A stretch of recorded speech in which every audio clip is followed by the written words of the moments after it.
진실은 소설보다 기이하다. 소설은 그럴듯해야 하니까. 세상에서 가장 웃긴 남자가 있었습니다. 그의 말 한마디에 미국 전체가 웃었습니다.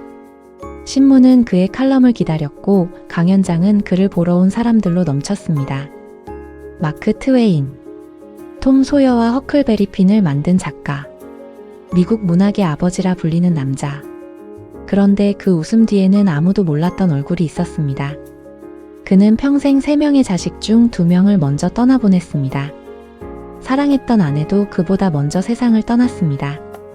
사업 실패로 전 재산을 잃고 빚더미에 올라앉았습니다. 그리고 말년에 트웨이는 이런 말을 남겼습니다. 진실은 소설보다 기이하다. 소설은 그럴듯해야 하니까. 세상을 웃기는 것이 직업이었던 남자. 하지만 정작 자신의 삶은 웃을 수 없었던 남자. 오늘 우리는 그 웃음 뒤에 감춰진 마크 트웨인의 진짜 이야기를 합니다. 1835년 11월 30일 미국 미주리주의 작은 마을 플로리다. 세뮤얼 랭온 클레멘스라는 아이가 태어났습니다. 훗날 마크 트웨인이라는 이름으로 세상을 뒤흔들 바로 그 소년입니다. 그의 어린 시절은 가난했습니다. 아버지는 판사를 꿈꿨지만 사업마다 실패를 거듭했고 트웨인이 11살이 되던 해 세상을 떠났습니다. 학교를 그만둬야 했습니다. 인쇄소에 취직해 돈을 벌었습니다. 하지만 이 시절 트웨인에게는 큰 위안이 하나 있었습니다. 미시시피 강이었습니다. 그 강 위를 오가는 증기선. 물길을 따라 펼쳐지는 끝없는 세상. 트웨인은 훗날 고향을 떠올릴 때마다 미시시피 강을 먼저 떠올렸습니다. 그리고 그 강이 그의 가장 위대한 작품들의 배경이 됩니다. 21살 트웨인은 꿈에 그리던 일을 시작했습니다. 증기선의 수로 안내인이 된 것입니다. 강의 수심과 물길을 외워 배를 이끄는 일. 그는 이 시절을 인생에서 가장 행복했던 때로 기억했습니다. 그런데 남북전쟁이 터지면서 강의 운항이 막혔습니다. 트웨인은 다시 방향을 잃었습니다. 그리고 그 방황 속에서 그는 펜을 들었습니다. 트웨인의 글은 달랐습니다. 당시 미국 문학은 고상하고 점잖은 것이 미덕이었습니다. 하지만 트웨인은 달랐습니다. 그는 서민의 언어로 썼습니다. 욕설에 가까운 속어도 썼습니다. 당시 사회의 위선과 허위를 정면으로 찔렀습니다.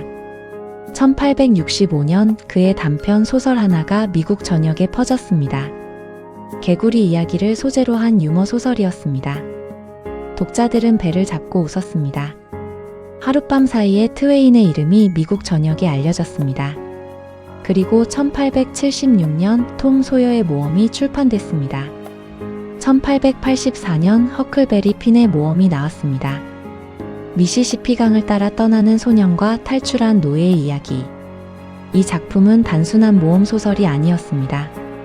당시 미국 사회의 인종차별과 위선을 정면으로 고발하는 작품이었습니다. 훗날 어니스트 해밍웨이는 이렇게 말했습니다. 미국의 모든 현대 문학은 허클베리 핀이라는 한 권의 책에서 시작됐다. 그런데 트웨인의 진짜 무기는 소설만이 아니었습니다. 그의 입이었습니다. 강연장에 오른 트웨인은 청중을 완전히 사로잡았습니다. 그의 독설은 날카로웠고 타이밍은 완벽했습니다. 그리고 그 독설 안에는 항상 진실이 담겨 있었습니다. 정치인과 기저귀는 자주 갈아줘야 한다. 이유는 같다. 역사는 반복되지 않는다. 다만 운율을 맞출 뿐이다. 그는 웃음을 무기로 세상의 불의를 찔렀습니다. 그리고 그것이 그를 미국이 가장 사랑하는 작가로 만들었습니다. 하지만 트웨인의 삶에는 아무도 몰랐던 얼굴이 있었습니다. 1870년 트웨인은 올리비아 랭던이라는 여성과 결혼했습니다. 그는 올리비아를 평생 리비라는 애칭으로 불렀습니다. 리비는 트웨인의 전부였습니다.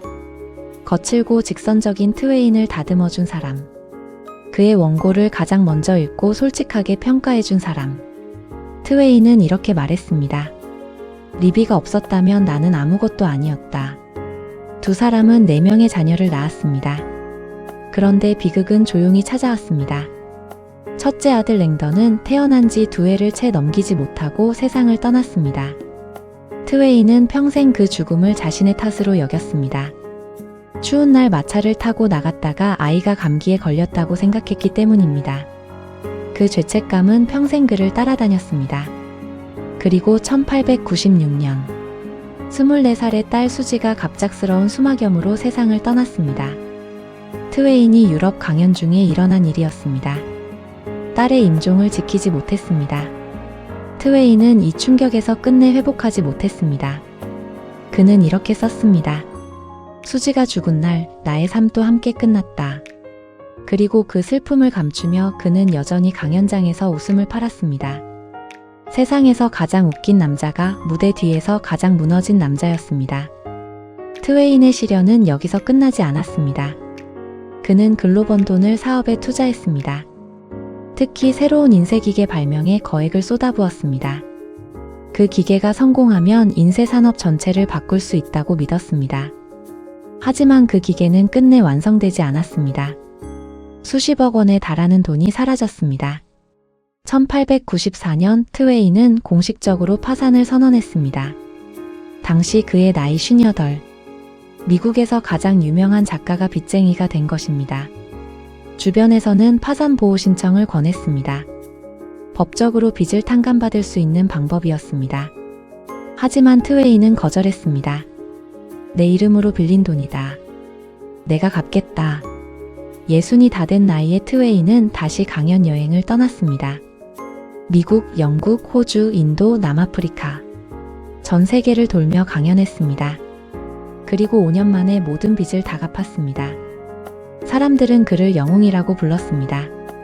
하지만 그 5년의 여행이 끝날 무렵 리비의 건강이 급격히 나빠졌습니다. 과로와 슬픔이 아내의 몸을 갉아먹은 것이었습니다. 그리고 1904년 리비가 세상을 떠났습니다. 트웨인은 이렇게 말했습니다.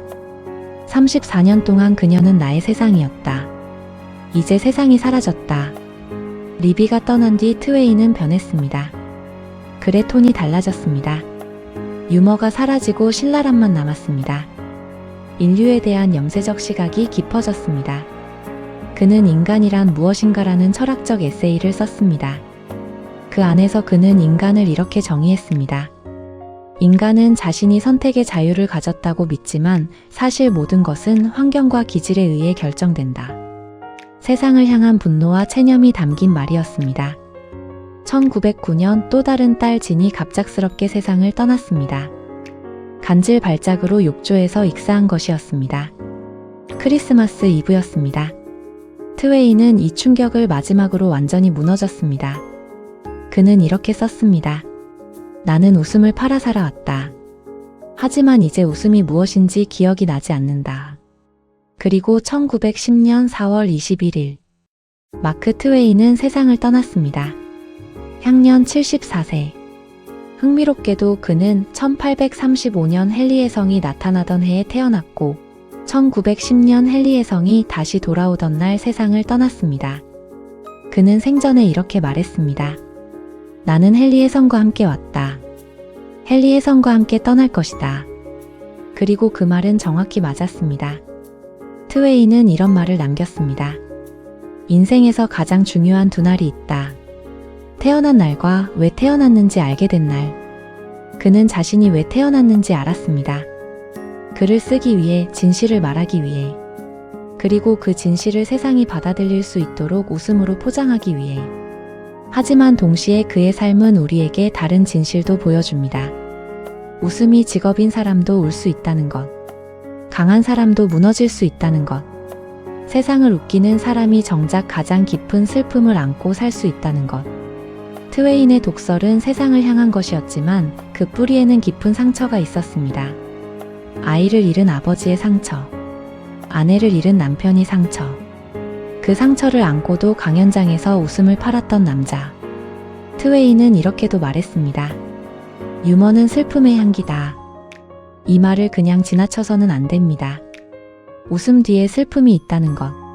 어쩌면 우리 주변에서 가장 많이 웃는 사람이 가장 많이 울고 있는 사람일 수 있다는 것.